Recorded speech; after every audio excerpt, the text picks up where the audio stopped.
Bueno, la clase pasada terminamos viendo los aportes de William Thomson o Lord Kelvin al problema de la flecha del tiempo, el concepto de entropía, la segunda ley de la termodinámica y el problema de las edades de la Tierra, del Sol y del universo, ¿no? En general.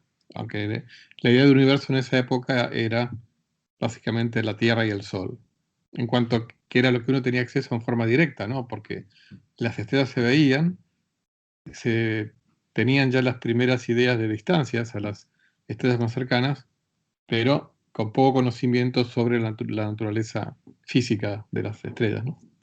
Y ahora sí, entonces vamos a volver a Boltzmann, del cual hablamos un poco al comienzo de esta historia del siglo XIX y la flecha del tiempo. Entonces vamos a hablar un poquitito de Boltzmann, un físico, uno de los más importantes físicos del siglo XIX, de origen vienés, en 1844 nació. Pasó por estudios medios en Linz y luego se doctoró en la Universidad de Viena en 1866, teniendo 22 años, ¿no? Y bueno, fue profesor de física tanto en Graz, también otra localidad de Austria, y de matemáticas en Viena. Tenía una personalidad un poco inestable porque tenía problemas de depresión y cambió varias veces de universidad. De hecho, se tuvo que ir en algún momento producto de algunas disputas académicas. Él creía firmemente en la existencia de los átomos y no así Mach, que era en ese sentido un gran contrincante de él. Él em, se fue entonces, como les decía, de la Universidad de Viena y en 1894 volvió, pero como profesor de física, no de matemáticas, sino de física. Lamentablemente, contemporáneo a esa época, Mach obtuvo la cátedra de Historia y Filosofía de las Ciencias. ¿Se acuerdan que Mach, además de físico, era filósofo y psicólogo? A punto tal que pocos años después Boltzmann se volvió a ir de la Universidad de Viena por su incomodidad con la presencia de Mach en la Universidad de Viena. Así se fue a Leipzig. Hay un montón de cartas y escritos, tanto de Mach como de Boltzmann, en relación al debate acerca del carácter real o no de los átomos y en relación a el problema de la segunda ley de la termodinámica. Como yo les comenté en alguna otra clase, había y hay una tensión entre la segunda ley de la termodinámica y la física y la mecánica de Newton. Porque la segunda ley de la termodinámica es esencialmente asimétrica, temporalmente hablando. El futuro es distinto del pasado, porque en el futuro la entropía es mayor, en el pasado es menor. Mientras que la mecánica newtoniana, las ecuaciones de Newton, de la física, son simétricas frente a la dirección del tiempo. ¿Eso en qué se traduce? Como les dije en alguna clase anterior, que si una historia o una solución de las ecuaciones de Newton,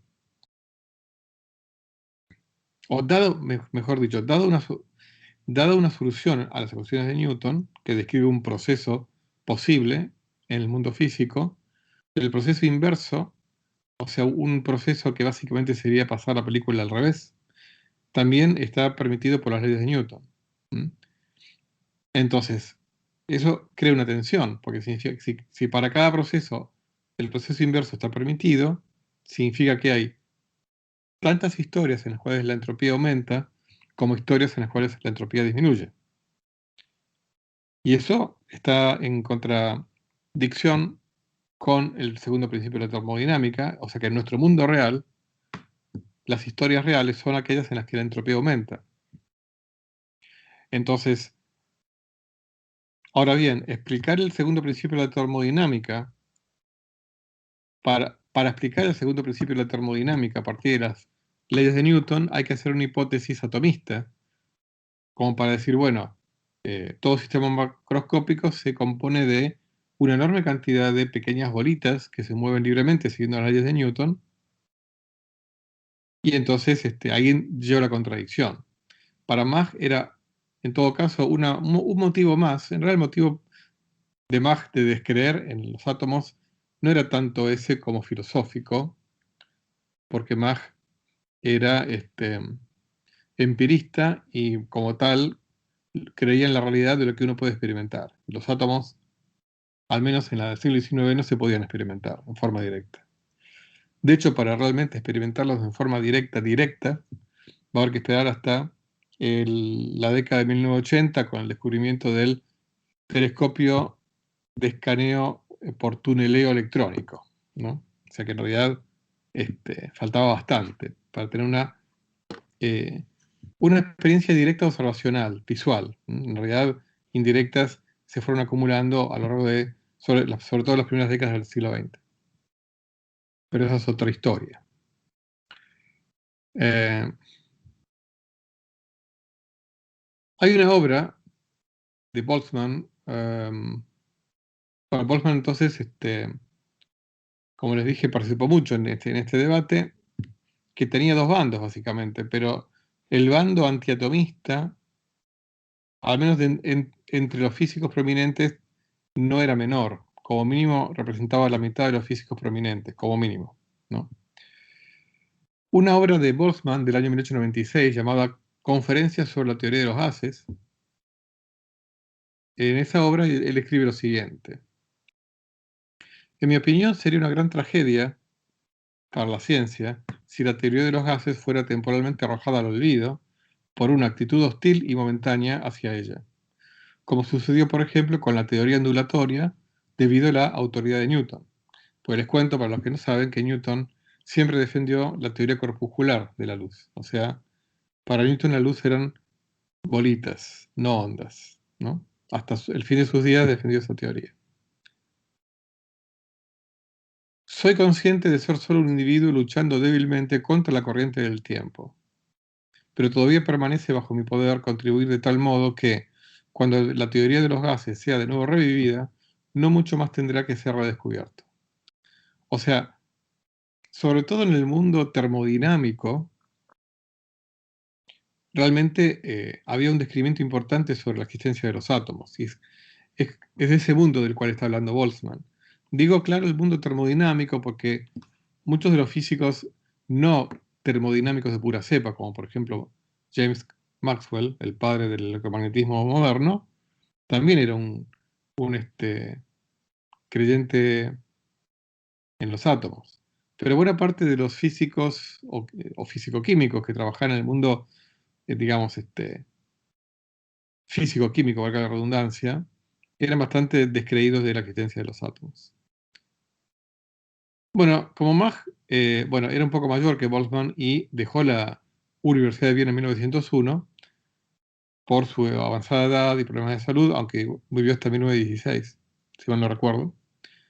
Boltzmann volvió, fíjense a qué punto era su disputa con Mach, que al haber sido Mach de la universidad, Boltzmann volvió por segunda vez a la Universidad de Viena.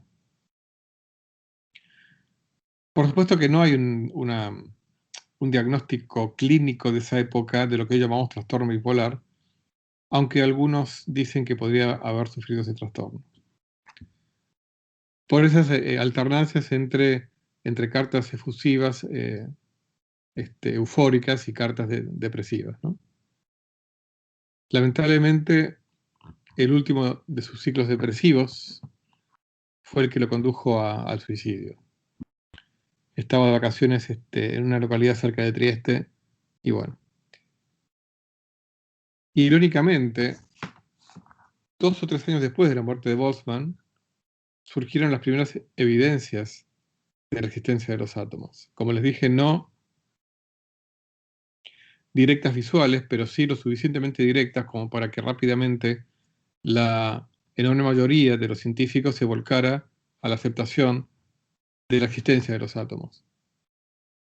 Y me refiero a los trabajos de Jean Perrin sobre lo que se llaman las suspensiones coloidales, que son suspensiones donde hay pequeñísimas partículas flotando en la superficie, como puede ocurrir, por ejemplo, en la espuma de la cerveza. Perdón.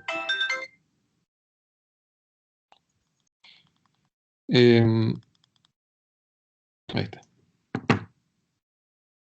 Porque lo que se observaba era justamente el movimiento aleatorio de las pequeñas partículas en la superficie. No es que esas partículas fueran átomos, nada que ver, pero eran partículas, son partículas lo suficientemente pequeñas como para que sean vulnerables, entre comillas, a los choques microscópicos de las moléculas que están en la superficie de esa suspensión. Entonces, la explicación más razonable a ese movimiento aleatorio es el hecho de que es proponer que en realidad, en este caso, estas suspensiones, estos líquidos, se componen de enormes cantidades de partículas microscópicas, los llamados átomos, ¿no? Y bueno, y luego sucesivas experimentaciones fueron además mejorando la estimación de lo que se conoce como el número de Avogadro, que tiene que ver con el número de moléculas de un gas que hay en un gas que tiene cierta cantidad de materia, que se llama un mol, pero no importa, no vamos a entrar en ese detalle, a una presión de una atmósfera y en un litro, ¿no? Ese número es enorme, es del orden de 10 a la 23, o sea, un 1 seguido de 23 ceros, moléculas de gas en un litro de gas. Es típicamente la cantidad de moléculas que hay en un litro de gas. Por eso también da una idea de lo que es el vacío interestelar. Digamos, en un litro de aire, en nuestra atmósfera, ya de por sí el aire es mucho más liviano que el sólido, ¿no? Mucho menos denso. Hay del orden de 10 a la 23 moléculas por litro. Bueno, en un litro de espacio interestelar hay unos pocos cientos de moléculas por litro. Imagínense entonces que hay una diferencia de 10 a la 20 veces más denso el aire que el espacio interestelar, ¿no? Pero bueno, un comentario al margen.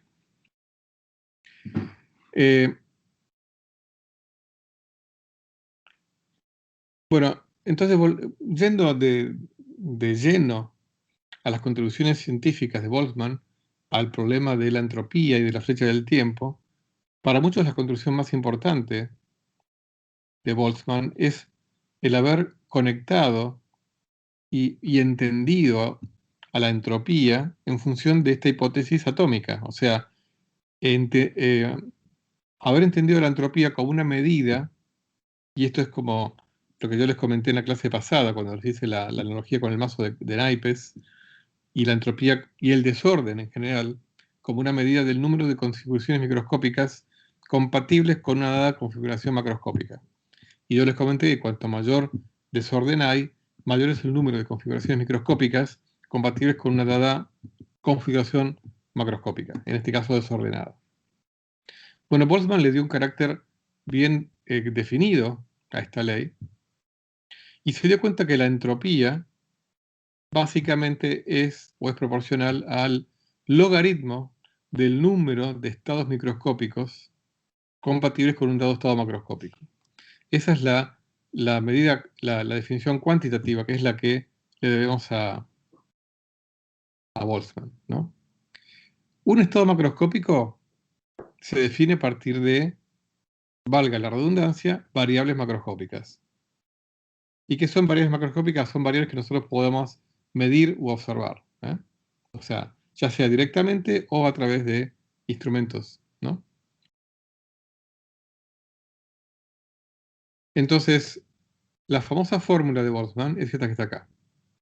Entropía, denotada por la letra S, igual a una constante por el logaritmo del número de estados microscópicos. W denota el número de estados microscópicos compatibles con un dado estado macroscópico. Y K es una constante que se puede determinar y que se determina experimentalmente y es la llamada constante de Boltzmann. Obviamente, esta constante también se puede, digamos, aparte que se puede determinar experimentalmente, en realidad se puede deducir teóricamente a partir de los postulados, a partir de las características microscópicas de los gases. A punto tal, esta fórmula es una de las más importantes fórmulas de la física y posiblemente la más importante fórmula de Boltzmann, que en la lápida de la tumba de Boltzmann, en el cementerio de Viena, el Central Friedhof, está grabada la fórmula, ¿no? En la lápida de la tumba de Boltzmann. Para Boltzmann, entonces, como les comenté al principio de la clase anterior, cuando les mostré ahí un par de transparencias de Boltzmann, la forma de entender o de hacer compatibles la reversibilidad o simetría temporal de las leyes fundamentales newtonianas microscópicas y la irreversibilidad de las leyes macroscópicas, o sea, de las leyes de la termodinámica, para Boltzmann tienen que ver con dos cosas. Una, que nuestros experimentos, nuestras observaciones son imperfectas, son observaciones promediadas, macroscópicas, que no pueden dar detalles de lo que ocurre a nivel microscópico. Y dos, por el hecho de, digamos, y el origen del aumento, como les dije, tiene dos posibilidades. Una, que vivamos en una región del universo donde una enormemente improbable fluctuación que ordenó el universo, o bien porque el universo nació en una enormemente improbable configuración inicial, ¿no? Pero lo cierto es que aceptando esa enormemente improbable configuración inicial, las leyes macroscópicas también obedecen a las leyes microscópicas. O sea, un gas, un sistema macroscópico, no importa, un gas, un sólido, un líquido, lo que sea, obedece las leyes de Newton. Nada más que las soluciones a las ecuaciones de Newton que se hacen realidad en el mundo que nos rodea son aquellas en las cuales la entropía aumenta. ¿Por qué? Porque venimos de un mundo que nació muy ordenado. O porque vivimos en una región del universo que tuvo una enormemente improbable o un enormemente improbable reordenamiento espontáneo, ¿no? Muy bien, avanzando un poco con Boltzmann, yo no hablé y no vamos a hablar de James Clerk Maxwell, el padre del electromagnetismo moderno, pero Maxwell hizo importantes contribuciones a la teoría microscópica de los gases, a lo que se llama la mecánica estadística de los gases. De hecho, hay una distribución que se llama la distribución de Maxwell-Boltzmann, que es la que me dice cuál es la ley de probabilidad o la distribución estadística que, eh, que sigue las velocidades de las partículas. O sea, qué porcentaje de las partículas de un gas tienen determinada velocidad, qué porcentaje de tal otro valor de velocidad. O sea, cómo se distribuye la distribución de probabilidad de la velocidad de las partículas de un gas en función de la velocidad. ¿Cuánto hay de cada uno, ¿no? De velocidad? Esa distribución se llama Maxwell-Boltzmann, porque ambos fueron los que contribuyeron al descubrimiento de esa descripción estadística microscópica de las velocidades de las partículas que componen un sólido, ¿no? Y Boltzmann dedujo lo que se conoce como el teorema H de Boltzmann, que es un teorema que bajo una hipótesis que propuso Boltzmann, llamada de caos molecular, que en realidad Boltzmann la propuso y para muchos parecía como que Boltzmann había descubierto el origen de por qué, digamos, la termodinámica es asimétrica mientras que la física de Newton no lo es. Y en realidad, esta hipótesis de Boltzmann, la de caos molecular, que dice, digamos, las moléculas de un gas constantemente están chocando entre sí, ¿no? Esa es una de las hipótesis de la descripción microscópica. La hipótesis que hizo Boltzmann es que todo par de moléculas que choca vienen de historias que no tienen ninguna correlación entre sí. No hay ninguna correlación entre ningún par de moléculas que chocan antes de que chocan. ¿Okay? No tienen ninguna historia común, ¿no? Bajo esa hipótesis, Boltzmann demostró este teorema que lo que dice es que la entropía aumenta. Pero claro, justamente, bueno, H básicamente es menos la entropía, con lo cual el teorema H lo que me dice es que la función H de Boltzmann siempre decrece con el tiempo. Pero en realidad, justamente se demostró que esta hipótesis de caos molecular es equivalente a suponer que el sistema físico del cual estamos hablando, digamos, está evolucionando o, digamos, su desorden está aumentando. O sea, en realidad, si un sistema físico parte de un estado ordenado, pero es tal que luego evoluciona a un estado más ordenado, ¿eh? Es porque las moléculas tenían una historia en común. Con lo cual, en realidad, el decir que las moléculas no tienen una historia en común es equivalente a decir que el sistema está evolucionando hacia un estado cada vez más desordenado.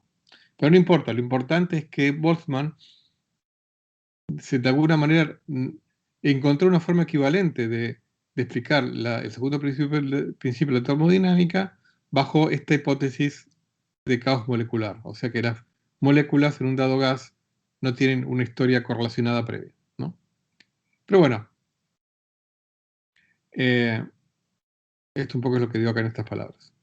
Entonces, hay un fragmento de otro texto de Boltzmann, que es el que comentamos al principio de la clase pasada, así que no lo voy a volver a leer, es lo que leímos en la clase pasada,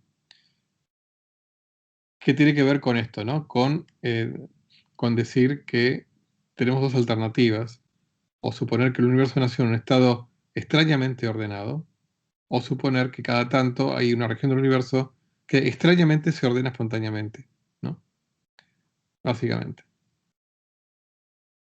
Esta idea es, como les dije en la clase pasada, la idea de un universo enormemente, si no eterno, con una historia enormemente prolongada en el tiempo que posibilita estas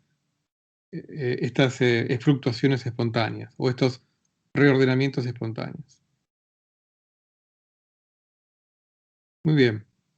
Ahora, para avanzar un poquitito, en un artículo de 1877 de Boltzmann titulado Acerca de las relaciones entre un teorema mecánico general y la segunda ley de la termodinámica, haciendo referencia a un teorema que se llama teorema de Loschmidt, que un poco se los mencioné de paso hace un rato, y es un teorema que me dice que yo les comenté hace un rato que las leyes de Newton me dicen que para cada historia posible en la cual un sistema aumenta su entropía, existe otra historia posible. Cuando digo posible es admitida por las leyes de la naturaleza, por las leyes de Newton. Existe otra historia posible en la cual la entropía decrece. Bueno, esto básicamente esto es lo que se llama el teorema de Loschmidt. Loschmidt fue otro físico del cual vamos a hablar un poquitito en un rato. Y Boltzmann escribió lo siguiente. Mencionaré aquí una consecuencia peculiar del teorema de Loschmidt. Esto es que cuando seguimos al estado del mundo hacia el pasado infinitamente distante, estamos en realidad en lo correcto al considerarlo como muy probable, de modo que deberíamos alcanzar un estado en el cual todas las diferencias de temperaturas han desaparecido, de la misma manera en que deberíamos estarlo al seguir el estado del mundo en el futuro distante. Esta es otra forma de, digamos, esta es otra forma de decir lo mismo, aunque parezca muy diferente. No vamos a entrar en detalle por eso, pero yo les voy a decir lo siguiente. En realidad, si uno aplica la hipótesis de caos molecular de Boltzmann unido a las leyes de Newton, en lugar de aplicarlo hacia el futuro, lo aplica hacia el pasado, a lo que llega, y eso es lo que hizo Boltzmann, es a concluir que hacia el pasado también la entropía aumenta. Acuérdense que en el mundo de la física el tiempo se describe como una variable matemática t. Entonces yo puedo resolver mis ecuaciones haciendo aumentar o en direcciones crecientes de la variable matemática t o en direcciones decrecientes de la variable matemática t. Pero si yo lo hago en direcciones decrecientes, pero aplico la hipótesis de caos molecular hacia el pasado, voy a obtener el mismo resultado, que la entropía aumenta también hacia el pasado. Con lo cual llegaría a una situación extraña, y es que en cada instante estamos en el punto de mínima entropía, o sea que antes la entropía era mayor y después también va a ser mayor, ¿no? O sea, pero todo esto se debe a tratar a la variable temporal t como una variable matemática y aplicarle a ambos sentidos de esa variable matemática las mismas hipótesis. En cambio, si yo acepto que digamos, si yo no aplico mi hipótesis de caos molecular, sino lo que hago es agarrar las leyes de Newton y aplicarlas, ¿qué pasa? Tengo un tropiezo con una cosa. Si yo tengo 10 a la 23 átomos, no puedo resolver 10 a la 23 ecuaciones diferenciales. Alguna hipótesis tengo que hacer. Pero cuando empiezo a hacer hipótesis, necesariamente caigo en hipótesis estadísticas. Y cuando efectúo hipótesis estadísticas, el único resultado sensato que obtengo es que, como yo no sé qué pasa a nivel microscópico, lo concluyo que mi sistema físico pasa de estados de menos probables a estados más probables.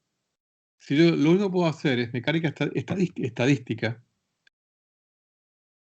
si lo único que puedo hacer es estadística, lo más sensato es pensar que cualquier sistema físico o el futuro inmediato de cualquier sistema físico es el futuro más probable. Y si yo defino como probabilidad o como medida de la probabilidad el número de estados compatibles con una determinada situación macroscópica, que es a lo único que tengo acceso, siempre voy a concluir que la entropía aumenta. Porque por definición, la entropía es mayor cuanto mayor es el desorden y cuanto más probable es el estado macroscópico.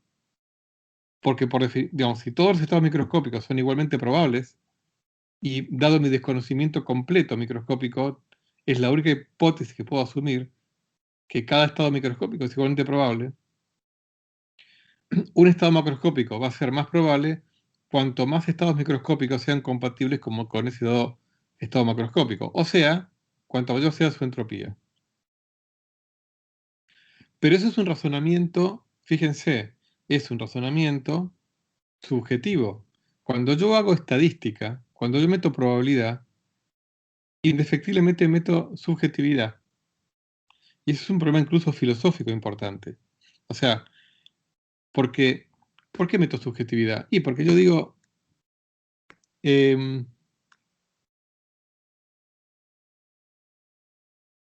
lo más probable, digamos, ¿qué es lo más probable que suceda mañana? Ya es un pensamiento asimétrico temporalmente. Estoy pensando en lo que no sé, que es el mañana. Como no lo sé, lo único que puedo hacer es especular. ¿Cómo hago para especular? Probabilísticamente, estadísticamente. Entonces, imprimo mi subjetividad necesariamente en mi análisis estadístico. ¿Qué subjetividad? Mi subjetividad asimétrica temporal. No conozco el futuro, sí conozco el pasado, pero no el futuro. Entonces, concluyo que la entropía va a aumentar mañana. Ahora, hacia el pasado yo no puedo hacer lo mismo. Porque yo mañana me voy a acordar de lo que yo observé hoy. Entonces yo me voy a acordar de lo que razoné hoy y me voy a acordar de que hoy la entropía era menor. Entonces no puedo yo decir, ay, ¿qué va a pasar ayer? Ay, bueno, ayer la entropía va a ser mayor. Bueno, es un sinsentido lo que estoy diciendo. Ayer la entropía va a ser mayor. No, yo recuerdo que ayer yo razoné que hoy la entropía iba a ser mayor, con lo cual mi memoria me dice que la entropía de ayer fue menor. Pero ahí no está la mecánica newtoniana ahí. Ahí está el razonamiento probabilístico, macroscópico, de mi subjetividad atemporal. Mi subjetividad, perdón por el furcio, mi subjetividad asimétrica temporal. Justamente mi subjetividad me parece que no es atemporal. Estamos inmersos todos en el tiempo y nuestra subjetividad es, para mí, esencialmente temporal. Eh, pero bueno, pero sí nuestra subjetividad es asimétrica temporal. Entonces, este problema de compatibilizar la mecánica newtoniana con la mecánica estadística y la termodinámica y el segundo principio de la termodinámica involucra también el problema de nuestro razonamiento como observadores conscientes, subjetivos, que se acuerdan del pasado, pero que no saben cómo va a ser el futuro. Y un poco eso, acá, en este párrafo, comento cosas relacionadas con lo que acabo de decir.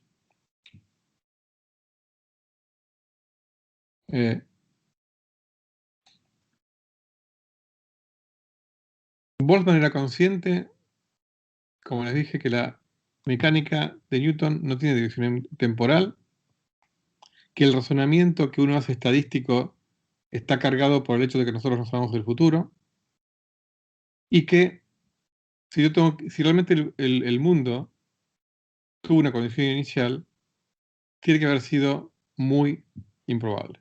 ¿Mm?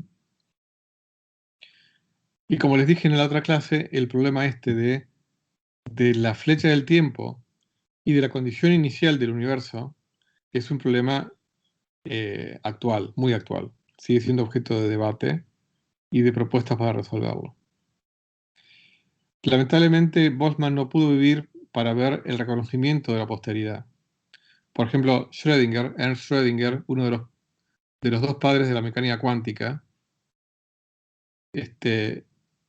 escribió en 1929, ya más de 20 años después de la muerte de Boltzmann, acerca del Boltzmann, decía, su línea de pensamiento puede llamarse mi primer amor en la ciencia. Ningún otro me ha embelesado así ni volverá a hacerlo. Fíjense lo que escribía Schrödinger acerca de Boltzmann. Así que bueno, también hacemos esta frase una forma nuestra de hacer un homenaje a Boltzmann. Y bueno, vamos a hablar un poquitito de Mach, el gran contrincante de Boltzmann, del cual también comentamos algo a comienzos de la clase pasada, así como compartimos estas dos transparencias de Boltzmann, compartimos esta transparencia de Mach. Entonces ahora vamos a hablar un poquitito de Mach.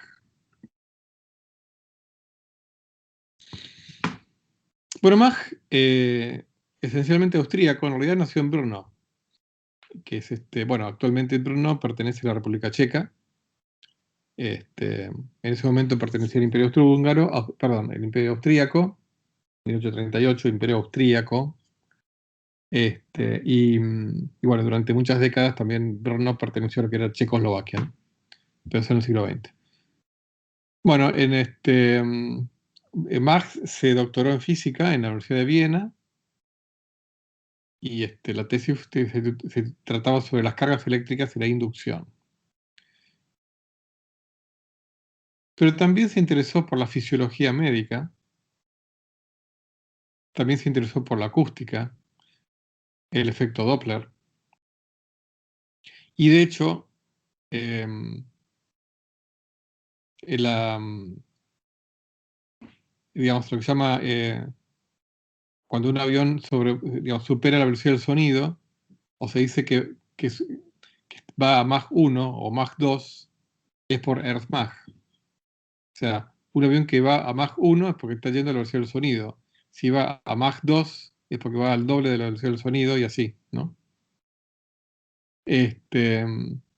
Luego, bueno, fue profesor de matemática y posteriormente de física en la Universidad de Graz. Posteriormente fue profesor de física experimental durante unos cuantos años, más de 30, en la Universidad Charles de Praga, Charles, y finalmente regresó a Viena como profesor en 1895. Lamentablemente en 1897 sufrió una ACV, le dejó una parálisis parcial, de la cual parcialmente se recuperó. Pero bueno, abandonó la universidad en 1901, pero siguió activo, porque hasta 1913, bueno, fue miembro de la Cámara Alta del Parlamento Austríaco, o sea, una persona muy importante. Finalmente, los últimos 3 años los pasó en la casa de su hijo en Vaterstein, cerca de Múnich. Bueno, uno de los tantos aportes que hizo Mach fue justamente estudiar ondas sonoras y las ondas de choque balísticas que se producen cuando una bala supera la velocidad del sonido. Cuando una bala o un avión, en el momento en que supera la barrera de sonido, se provoca lo que se llama una onda de choque. Porque el ruido que emite un avión viaja a la misma velocidad que el avión. Con lo cual, imagínense, es como que el ruido se va sumando al ruido que emitió antes, con lo cual se produce una especie de explosión de sonido. Porque es como que las ondas, imagínense una fuente de ondas que emite, imagínense, vieron la imagen que uno hace de un parlante, las ondas que se van como alejando en ondas concéntricas que se van expandiendo, pero imagínense si el parlante viajara a la velocidad del sonido, cada nuevo frente de ondas se sumaría al anterior. Entonces se produce una especie de choque, ¿no? De explosión. Es lo que ocurre cuando un avión supera la velocidad del sonido. Se produce, se llama una onda de choque. Mach hizo bastantes contribuciones al estudio de esas ondas de choque, pero por otro lado, como les dije, le interesó la psicología y él fue uno de los pioneros de lo que después se va a llamar la psicología Gestalt. Así es muy interesante eso. También hizo estudios sobre el oído interno y su relación con el equilibrio. Fue también un gran contribuyente a la filosofía de la ciencia y en particular dentro de la filosofía de la ciencia lo que se llama el principio de Mach. Como filósofo de la ciencia, Mach contribuyó enormemente, influyó enormemente en Einstein, mientras Einstein, bueno, en su juventud y en los años que dedicó Einstein a la búsqueda de la teoría general de la relatividad, o sea, cómo unir o cómo unificar su teoría especial de la relatividad con la gravedad, ¿no? Un poco se los comenté cuando les mostré esa única transparencia de Mach, ahora lo vamos a ver un poquito más en profundidad, porque bueno, compete también al problema del tiempo, que como les dije también la clase pasada tiene raíces en Leibniz, en la identidad de los indiscernibles,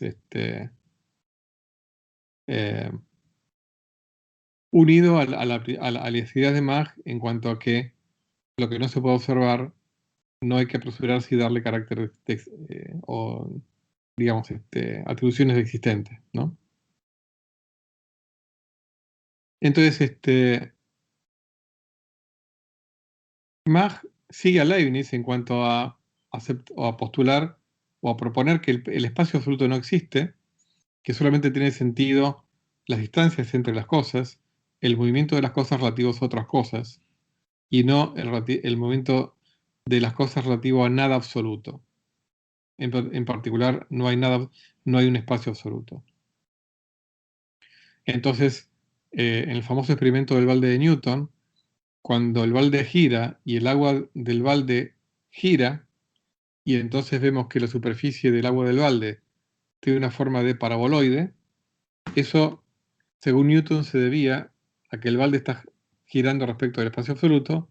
Para Mach se debe a que el balde y el agua dentro de él está girando respecto de las estrellas fijas. ¿eh? Es la distribución de las estrellas fijas y no ningún espacio absoluto la que demarca el sistema de referencia inercial. O sea, la que demarca cuándo algo se está acelerando o cuándo algo está rotando y cuándo no. Si en el universo hubiera solamente un balde y nada más lleno de agua, no tendría sentido hablar de rotación del balde. Si solamente hubiera un balde y nada más en todo el universo. Así, bueno, era empirista y positivista, rechazó toda metafísica y también rechazó toda religión. ¿eh? Realmente en ese sentido fue fiel a sus principios. Él escribió una obra que fue muy influyente, muy leída, llamada La ciencia de la mecánica. Hay una sección, la sección 6 del capítulo 2 se llama Los puntos de vista de Newton, acerca del tiempo, el espacio y el movimiento, donde por supuesto critica fuertemente a Newton. Él cita algunos de los fragmentos de Newton en relación al tiempo absoluto, algunos de los cuales los compartimos hace algunas clases. Segundito una cosa. Bien. Y vamos a compartir el siguiente fragmento. Dice Mach. Cuando decimos que una cosa A cambia con el tiempo, simplemente queremos decir que las condiciones que determinan una cosa A dependen de las condiciones que determinan otra cosa B. O sea que lo que está diciendo es que cuando A cambia con el tiempo significa que hay una correlación entre el cambio de A y el cambio de otra cosa B. No hay tiempo. ¿Okay? Las vibraciones de un péndulo tienen lugar en el tiempo cuando su ocurrencia depende de la posición de la Tierra. O sea, vibración en el tiempo es vibración del péndulo en relación a cómo cambia la posición de la Tierra. Dado que, sin embargo, en la observación del péndulo no estamos bajo la necesidad de tener en cuenta su dependencia de la posición de la Tierra, sino que podemos compararlo con otra cosa, las condiciones de la cual, por supuesto, también depende de la posición de la Tierra, esa otra cosa, fácilmente surge la noción ilusoria de que ninguna de las cosas con las cuales la comparamos son esenciales. Pero para Mach es ilusorio eso, de que ninguna sea esencial, y que por lo tanto haya algo, o sea, digamos, es verdad que ninguna es esencial en cuanto a que, o sea, lo que más va a digamos, la sutileza va a ser esta. Ninguna es esencial, pero ninguna es privilegiada. ¿Ok? También podremos, al considerar el movimiento de un péndulo, despreciar completamente otras cosas externas y descubrir que para cada posición en él, nuestros pensamientos y sensaciones son diferentes. El tiempo, consecuentemente, parece ser una cosa particular e independiente, de cuyo progreso depende la posición del péndulo. Mientras que las cosas a las que recurrimos y que elegimos aleatoriamente para efectuar la comparación parecen jugar un rol completamente colateral. Pero, dice, no debemos olvidar que todas las cosas en el mundo están conectadas unas con otras y dependen unas de otras, y que nosotros mismos y todos nuestros pensamientos son también parte de la naturaleza. Está claramente más allá de nuestro poder el medir los cambios de las cosas a través del tiempo. O sea, lo único que podemos hacer es comparar cosas entre sí. No podemos medir los cambios en el tiempo, pero para Mach, a diferencia de Newton, no es porque no tenemos acceso al tiempo, sino porque el tiempo, como concepto independiente, no existe. Más bien al contrario, dice, el tiempo es una abstracción a la cual llegamos mediante el cambio de las cosas, hecho debido a que no estamos restringidos a ninguna medida definida, ya que están todas interconectadas. Esto parecería parafrasear, ¿no?, el dicho todo tiene que ver con todo está relacionado con todo, y no hay nada absoluto fuera de ese mundo interrelacionado o interconectado, ¿no? El mundo relacional, el cual Leibniz fue realmente precursor, ¿no? Un movimiento llamado uniforme, en el cual incrementos descriptos de espacios iguales corresponden a iguales incrementos de espacios descriptos mediante algún movimiento con el cual formamos una comparación, tal como la rotación de la Tierra. O sea, lo que dice Newton, lo que dice Mach es el movimiento uniforme, como el que ustedes estudiaban en el secundario, el MRU o MRV, el MRU, que era velocidad constante o incrementos iguales de espacio en incrementos iguales de tiempo. Para Mach, en realidad es incrementos iguales de espacio de una cosa en relación a incrementos iguales de espacio de otra cosa. En este caso, la rotación de la Tierra, por ejemplo. Un movimiento puede, con respecto a otro movimiento, ser uniforme. Es la única uniformidad que tiene sentido para Mach. De un movimiento respecto de otro. Pero la cuestión acerca de si un movimiento en sí mismo es uniforme no tiene sentido para Mach. De forma similar, con tan poca justicia, también podemos hablar de un tiempo absoluto, de un tiempo independiente del cambio. Este tiempo absoluto no puede ser medido mediante la comparación con ningún movimiento. Por lo tanto, no tiene ni un valor práctico ni uno científico, ese tiempo, ¿no?, independiente. Y nadie está justificado para decir que sabe nada acerca de él. Es una concepción metafísica ociosa. O sea, nadie sabe nada acerca de él, del tiempo absoluto, porque ni siquiera existe. El tiempo absoluto, el tiempo independiente del cambio, es una concepción metafísica ociosa. Eso es lo que dice Mach. Eso es lo que creen una importante proporción de los físicos actuales, sobre todo de los que están buscando una conexión y una teoría unificada entre la gravedad y la mecánica cuántica. No que no existe el tiempo, sino que no existe el tiempo absoluto. O sea, no que no existe el tiempo en el sentido de negar el cambio a lo Parménides, sino que no existe el tiempo absoluto. Solamente existe el cambio de las cosas y la relación entre los cambios de las cosas. Y nada más que eso. ¿Ok? Así que Mach en ese sentido fue un gran pionero. El gran pionero fue Leibniz, para mí.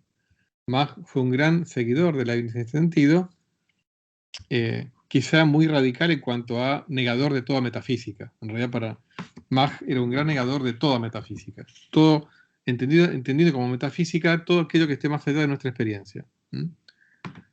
Pero quizá no estuviera tan errado en cuanto a negar la existencia del tiempo absoluto. Realmente, acá en parte del fragmento habla de el cambio de algo, aunque sea en relación a nuestro estado interior, nuestros pensamientos. O sea, pero para Mach, nuestro estado interior también es parte de lo que cambia. O sea, nuestro estado interior es parte de la naturaleza. Entonces, incluso para Mach, que también un heredero va a ser la escuela de Viena y Carnap, ¿no? En el fondo lo que existen son las percepciones, las sensaciones, las mediciones de objetos concretos, y aunque Mach no era o sea, no hay que confundir idealista con empirista, o sea, Mach no negaba la realidad del mundo exterior, pero sí, digamos,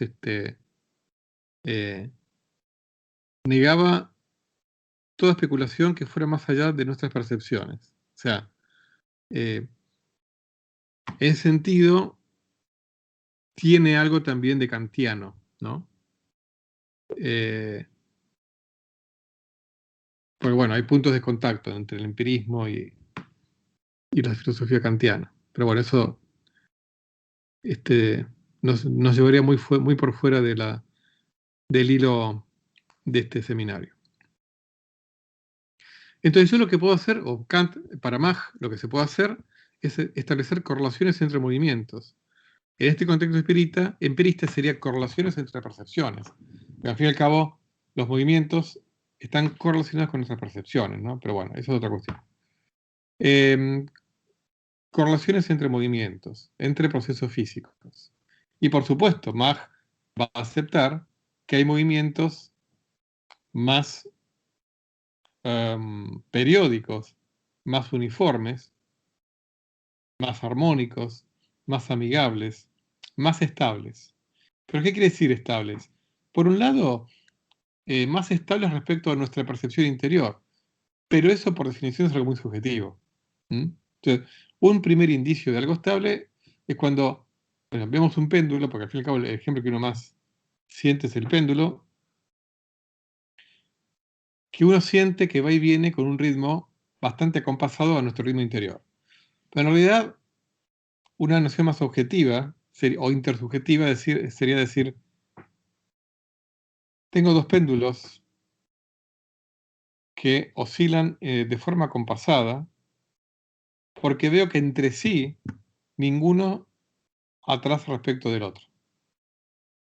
Y ahí yo estoy comparando entonces dos cosas objetivas, fuera de mí y fuera de cualquier observador.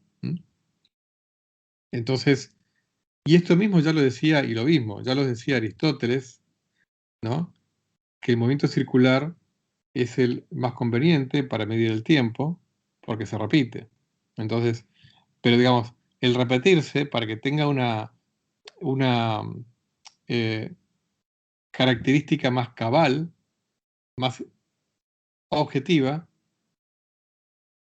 más lo que va a decir es eso, es que yo tengo que no solamente sentir que se repite regularmente, sino que digamos, poder compararlo con otros procesos y ver que ese conjunto de procesos, todos oscilan acompasadamente y ninguno atrás respecto de otro, ¿no?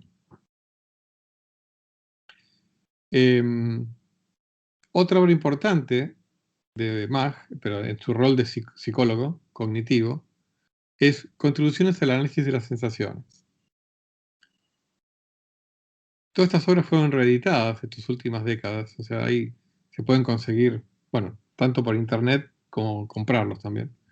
Hay un capítulo que se llama La sensación del tiempo.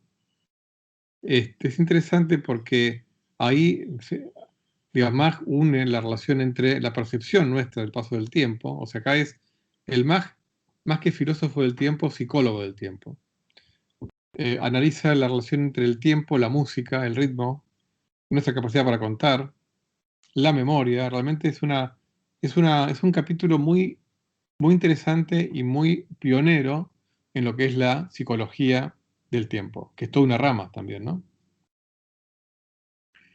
Incluso hay tramos de ese libro que ya les digo, se puede conseguir, este, que nos recuerda un poco la idea de Aristóteles de el tiempo como número en relación al antes y al después, el tema del contar, ¿no? Lo que yo les conté, el contar, en relación a la memoria, ¿no? Entonces, toda esa cuestión.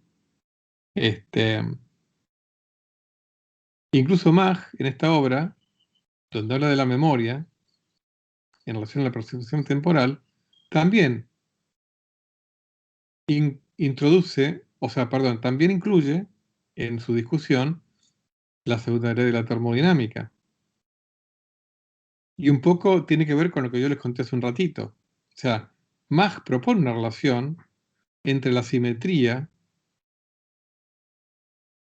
termodinámica del tiempo, la flecha termodinámica del tiempo, la ley del aumento de entropía, y la simetría lo que hoy llamaríamos la flecha psicológica del tiempo. ¿Mm? Hoy se llama así, la flecha psicológica del tiempo. Mach propone que hay una relación, o sea, entre la flecha termodinámica y el hecho de que para nosotros, pasado y futuro, son dos cosas muy distintas. Pero bueno, por una cuestión de elección mía en cuanto a cuánto tiempo dedicarle a cada pensador, no vamos a hablar mucho más sobre este capítulo, pero realmente podría haberlo incluido en cuanto a citar varios fragmentos de este capítulo, porque vale la pena. Bueno, decidí que no valía la pena en este curso, pero digamos, el que quiere leerlo está en inglés, está accesible en internet. Es interesante que Mach, como yo les comenté, Einstein fue muy influido por Mach. Pero concretamente, en 1902, cuando Einstein todavía era estudiante en Zúrich, en la Escuela Politécnica de Zúrich, se reunía con dos amigos que tenía en esa época, Konrad Heibig y Maurice Solovin, para leer juntos o comentar juntos lecturas de los dos libros de Mach que les comenté, la mecánica, ¿no? Y la de las sensaciones.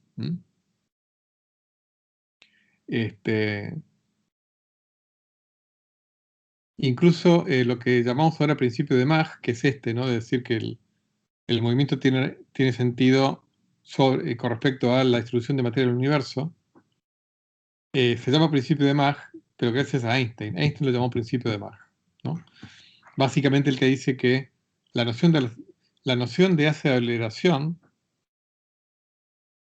es una noción relativa a la distribución de materia del universo, y por lo tanto, la noción de sistema de referencia inercial, y por lo tanto, la noción de masa inercial.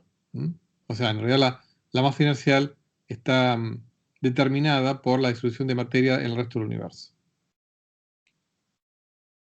Directamente, para Einstein llegó a escribir en algún momento en que si hubiera una única masa en el universo y nada más, una única partícula con masa en el universo y nada más, esa partícula no tendría masa, o sea, en el sentido de que esa partícula no tendría inercia. O sea, no habría ninguna dificultad en empujarla, en acelerarla, porque en realidad no tendría sentido la noción de aceleración, ¿no? Bueno, finalmente para terminar con Mach, nuestra raconto de Mach, junto con Richard Avenarius, se los considera como los fundadores de la corriente empirio-criticista, que es una corriente filosófica que buscaba, como programa, si quieren, filosófico, fundamentar las ciencias duras en, en la experiencia directa, ¿no? Y borrar todo vestigio de metafísica de cualquier teoría física, ¿no? Cualquier teoría sea física, química o lo que sea. Entonces, esto, como les dije, lo llevó a muy lejos toda la escuela de Carnap. Entonces, básicamente el fin último de la ciencia sería comprender, digamos, las correlaciones entre los complejos de sensaciones. ¿eh? Es lo único a lo que realmente podemos aspirar en ciencia, en comprender cómo se relacionan los complejos de sensaciones, a algunos de los cuales llamamos cosas. ¿Ok? Entonces, bueno, por eso para Mach fue impensable la idea de átomos, porque el átomo no se puede observar, por lo tanto, no tiene sentido hablar de los átomos.